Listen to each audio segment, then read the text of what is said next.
Maria Corina, जी हां, Maria Corina से Nobel इनाम वापस लिया जा सकता है और इसका मुतालबा किया जा रहा है।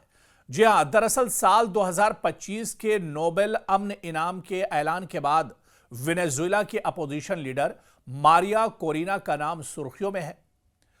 10 अक्टूबर को नॉर्वे की नोबेल इनाम कमेटी ने साल 2025 के नोबेल अमन इनाम के लिए मारिया कोरिना के नाम का ऐलान किया था, लेकिन इस ऐलान के एक दिन बाद ही मारिया से नोबेल अमन इनाम वापस लेने का मुतालबा भी शुरू हो गया है और यह मुतालबा अब जोर पकड़ता जा रहा है।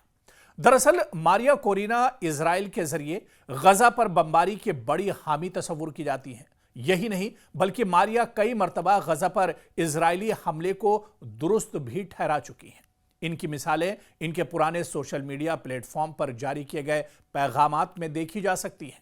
2 साल पहले मारिया ने अपनी एक सोशल मीडिया पोस्ट में लिखा था कि वेनेजुएला की जंग भी इजराइल की तरह है। साथ ही उन्होंने यह भी कहा था कि अगर वो इख्तिदार में आई तो इजराइल की आजादी में पूरी मदद करेंगी।